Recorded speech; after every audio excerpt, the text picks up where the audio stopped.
बिस्मिल्लाहिर्रहमानिर्रहीम जी अस्सलाम वालेकुम जी की हाल चाल ने ਤੁਹਾਡੇ ਉਮੀਦ ਹੈ ਜੀ ਤੁਸੀਂ ਸਾਰੇ ਠੀਕ ਹੋਵੋਗੇ। ਅੱਛਾ ਜੀ ਅਸੀਂ ਲਗਾਇਆ ਸੀ ਇਸ ਪੈਲੀ ਨੂੰ ਪਾਣੀ ਕਣਕ ਨੂੰ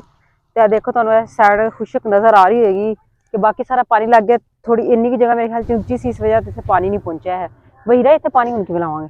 ਬਾਜੀ ਇਹ ਜਗ੍ਹਾ ਉੱਚੀ ਰਹਿ ਗਈ ਸੁਹਾਗੇ ਤੋਵੇ ਨਾਲ ਉੱਚੀ ਹੋ ਗਈ ਤੇ ਇਹਨੂੰ ਪਾਣੀ ਜਿਹੜਾ ਨਾ ਨਾਲੀ ਬਣਾਣੇ ਆ ਤੇ ਜਾਂ ਕਈ ਨਾਲ ਛੱਟੇ ਕਰਾ ਦਿੰਦੇ ਆ ਕਰਾਉਣ ਵਾਲਾ ਫਿਰ ਇੰਨੀ ਕੀ ਜਗ੍ਹਾ ਪਾਣੀ ਤੇ ਲਾਣਾ ਹੈ ਕਿਸੇ ਤਰੀਕੇ ਆ ਇਹ ਦੇਖੋ ਜੀ ਇਹ ਭਾਈ ਜੀ ਨੇ ਤਰੀਕਾ ਨਵਾਂ ਬਣਾਇਆ ਜੀ ਵਾਹ ਉਹ ਹੁਣ ਇੱਥੇ ਜੇ ਪਾਣੀ ਆ ਜਾਏਗਾ ਨਾ ਤੋੜ ਤੇ ਫਿਰ ਇਥੋਂ ਛੱਟਾ ਕਰਾਣੇ ਆ ਆਹੋ ਇਹ ਤਾਂ ਥੋੜਾ ਜਿਹਾ ਹੋਰ ਡੂੰਗਾ ਕਰ ਦੋ ਜਰਾ ਪਾਣੀ ਇੱਥੇ ਜ਼ਿਆਦਾ ਜਮਾ ਹੋ ਜਾਏ ਕੀ ਖਿਆਲ ਹੈ ਹਾਂਜੀ ਇਹ ਤਾਂ ਫਿਰ ਛੱਟੇ ਲਾਣੇ ਸੌਖੇ ਹੋਣੇ ਨਹੀਂ ਕਈ ਨਾਲ ਸਟਾਂਗੇ ਠੀਕ ਹੈ ਐ ਲੋ ਜੀ ਹੁਣ ਉਧਰੋਂ ਪੈਲੀ ਚੋਂ ਨਾ ਪਾਣੀ ਇੱਥੇ ਆਣਾ ਸ਼ੁਰੂ ਹੋਏਗਾ ਇੱਥੇ ਜਮਾ ਹੋ ਜਾਏਗਾ ਨਾ ਵੇਖੋ ਹੁਣ ਭਾਈ ਨੇ ਵੇਖੇ ਆ ਵੇਖੋ ਇਹ ਆਸਤਾ ਆਸਤਾ ਪਾਣੀ ਮਿਲਾਦਾ ਲੱਗਦਾ ਜਾਏਗਾ ਫਿਰ ਆਪ ਹੀ ਸੈੱਟ ਹੋ ਜਾਏਗੀ ਹਾਂਜੀ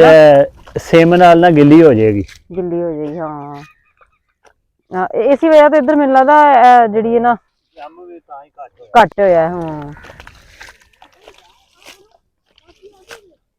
ਇਧਰੋਂ ਕਾਫੀ ਜਗ੍ਹਾ ਖੁਸ਼ਕ ਰਹਿ ਗਈ ਉਹ ਗੁੱਠੀ ਦੇ ਵਿੱਚ ਜ਼ਿਆਦਾ ਪਾਣੀ ਸਗੋਂ ਜਮਾ ਹੋਇਆ ਹੈ ਹਾਂਜੀ ਆ ਦੇਖੋ ਪਾਣੀ ਹੈ ਨਾ ਤੇ ਪਾਣੀ ਸਪੀਡ ਦੇ ਨਾਲੀ ਬਣਾਈ ਹੈ ਨਾ ਤੇ ਪਾਣੀ ਚਲਾ ਜਾਏਗਾ ਇਹਦੇ ਵਿੱਚ ਠੀਕ ਹੈ ਬਾਜੀ ਪਰ ਆਵੋ ਹਲੋ ਇੱਥੇ ਕਰਾਉਣੇ ਛੱਟੇ ਕਰਾ ਦੇਣੇ ਇੱਥੇ ਆ ਵੇਖੋ ਉਹਦੇ ਸਪੀਡ ਨਾਲ ਵੇਖੋ ਨਾ ਹੁਣ ਆਸਾਨੀ ਦੇ ਨਾਲ ਲੱਗਦਾ ਪਿਆ ਪਾਣੀ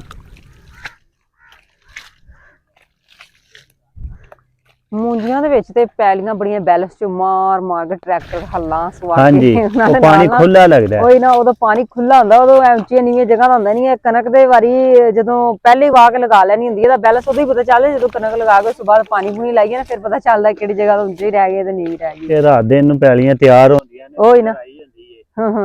ਕੰਮ ਮੁਕਾਈਏ ਤੋਵੇ ਉੱਚੀਆਂ ਕਰ ਜਾਂਦੇ ਪੈਲੀਆਂ ਜਿਹੜੇ ਜ਼ਿਆਦਾ ਲਿਆਉਂਦੇ ਆ ਨਾ ਰਾਤ ਦਿਨ ਇੱਕ ਕਰਕੇ ਲਗਾਈਦਾ ਹਾਂਜੀ ਅੱਛਾ ਨਾਜ਼ਰੀਨ ਤੁਹਾਨੂੰ ਸਾਡੀ ਵੀਡੀਓ ਕੈਸੀ ਲੱਗੀ ਲਾਜ਼ਮੀ ਕਮੈਂਟ ਕਰਕੇ ਦੱਸਿਆ ਜੇ ਤੇ ਬਹੁਤ ਸ਼ੁਕਰੀਆ ਸਾਡੀ ਵੀਡੀਓ ਨੂੰ ਐਂਡ ਤੱਕ ਦੇਖਣ ਦਾ ਫਿਰ ਅੱਛੀ ਵੀਡੀਓ ਲੈ ਕੇ ਤੁਹਾਡੇ ਸਾਹਮਣੇ ਹਾਜ਼ਰ ਹੋਣੇ ਸਾਨੂੰ ਦੀ ਇਜਾਜ਼ਤ ਰੱਬ ਰੱਖੇ